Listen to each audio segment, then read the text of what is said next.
200 మంది కావచ్చు.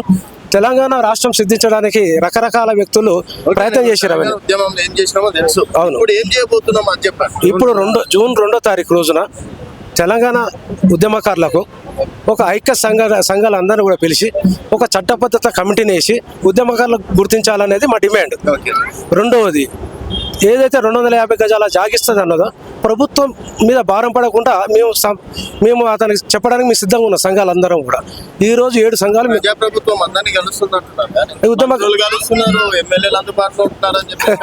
ఉద్యమకారులను ఈ రోజు వరకు పట్టించుకోలేదు రేవంత్ రెడ్డి గారు కూడా. మేము కూడా ప్రయత్నం చేసినాం ఉద్యమకారుల సంఘాలుగా. మేము ఇప్పటివరకు కూడా సదస్సులు పెట్టినాం. మంత్రివర్గులు కూడా వచ్చేసి వాళ్ళకు వినతి పత్రాలు ఇచ్చినాం.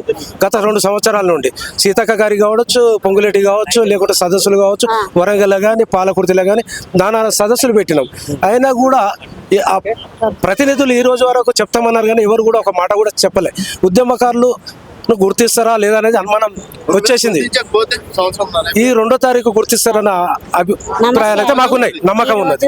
అందులో భాగంగా తెలంగాణ అమరులు ఈ రోజు ఒక కొవ్వొత్తులను ఇవ్వాలనేది పెట్టి ఇది ప్రభుత్వాన్ని దృష్టికి పోవాలి, ఉద్యమకారులను పట్టించుకోవడం లేదనే విషయం మీద మేము ఇక్కడ ఒక ప్రోగ్రాం పెట్టినాం.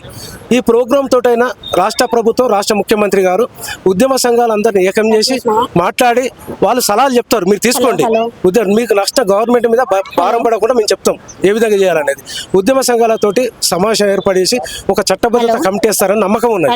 ఆ ప్రయత్నం కనుక ఒకవేళ 2వ తారీఖు వచ్చే విఫలమైతే తర్వాత సంఘాలన్నీ కూడా కలిసి ఒక ఐక్య కార్యాచరణ తీసుకోవడానికి మేము అందరం సిద్ధంగా ఉన్నాం.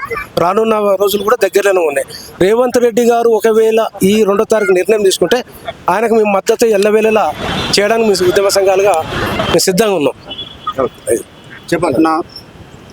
నా పేరు సామాంజిరెడ్డి, మల్లిదేశ తెలంగాణ ఉద్యమకారుల సంక్షేమ సంఘం మల్లిదేశ తెలంగాణ ఉద్యమకారుల సంక్షేమ సంఘం వ్యవస్థాపకుడిని. నా పేరు సామాంజిరెడ్డి. ఇవాళ మేము నివాళులర్పిస్తూ అమరవీరుల కుటుంబాలకు నివాళులర్పిస్తూ మేము గత 6 నెలల క్రితం నవంబర్ 24వ తారీఖు సూర్యాపేట నుంచి భద్రాచలం దాకా పాదయాత్ర చేస్తూ ప్రతి ఎమ్మెల్యేకు, ప్రతి మంత్రికి వినతి పత్రం ఇచ్చుకుంటూ మేము భద్రాచలంకు పాదయాత్ర చేసిన క్రమంలో మంత్రులు కానీ తల్లం వెంకట్రావు గారు కానీ వాళ్ళు మాట్లాడుతూ ఇవాళ తెలంగాణ వచ్చిందంటేనే అమరవీరుల కుటుంబాలు, ఉద్యమకారులు ఇవాళ ఉద్యమం చేసి ఉద్యమకారులు ఎంతోమంది ఇవాళ ఆగమైపోయారు. గత ప్రభుత్వం పట్టించుకోలేదు. గత ప్రభుత్వం అయినా ఈ ప్రభుత్వం అయినా కూడా ఫస్ట్ చేయాల్సింది ఉద్యమకారులకు న్యాయం చేయాలని చెప్పేసి చెప్పినారు. ఇవాళ ఉద్యమకారులు లేని తెలంగాణ లేదు, తెలంగాణ లేని ఉద్యమకారులు లేని రేవంత్ రెడ్డి గారు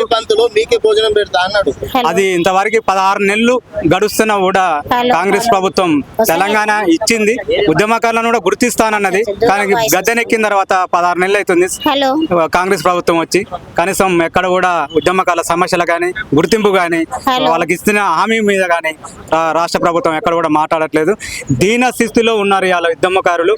ఊడంజన లాంటి వాళ్ళే ఆకలి చావుతో చనిపోయినారు. ఇంకా కూడా ఉద్యమకారులు చాలా మంది కూడా అదే పరిస్థితులు ఉన్నారు. అలా ఉద్యమం చేసిన రోజు కేసుల పాలై, జైళ్ళ పాలై, సదా డబ్బులు ఖర్చు పెట్టుకుని తెలంగాణ వస్తే మన నీళ్ళు వస్తాయి, నిధులు వస్తాయి, నియామకాలు అందరూ తెలంగాణ ప్రజలు బాగుంటారని చెప్పేసి అన్నారు. వచ్చిన తెలంగాణలో ఆగమైపోయింది. ఒక ఉద్యమకారులు అమరవీరుల కుటుంబాలే. ఇవాళ నేను ఇది ఎందుకు మాట చెప్తున్నా అంటే సంపన్న వర్గాలకు బాగు చేసినామని ప్రభుత్వాలు చెప్తున్నాయి. సంపన్న వర్గాలు బాగున్నాయి కానీ ఇవాళ ఉద్యమకారులు ఇవాళ రోడ్ల మీద పడ్డారు. సీఎం రేవంత్ అన్న గారు మమ్మల్ని గుర్తించండి, ఉద్యమకారులకు గుర్తించండి. ఈ తెలంగాణ రాష్ట్రం వచ్చిందంటేనే అమరవీరుల కుటుంబాలు మేము. గత ప్రభుత్వం ఎట్లాగో ఉద్యమకారులకు న్యాయం చేయలేదు, ఈ ప్రభుత్వం న్యాయం చేస్తుందని ఒక ఆశ ఉన్నది. ఎందుకంటే తెలంగాణలో ఇంకో బిడ్డ ప్రాణం పోకూడదు అనే ఉద్దేశంతోనే కాంగ్రెస్ పార్టీ తెలంగాణ ఇచ్చింది. ఉద్యమకారుల బాధలు చూసి మీరు మేనిఫెస్టోలో ఉద్యమకారులను గుర్తిస్తామని పెట్టారు. దాన్ని 16 నెలలు అవుతున్నా కూడా మీరు దాని గురించి ఆలోచించట్లేదు. జూన్ 2వ తారీఖు ఉద్యమకారులపై ప్రకటన చేసి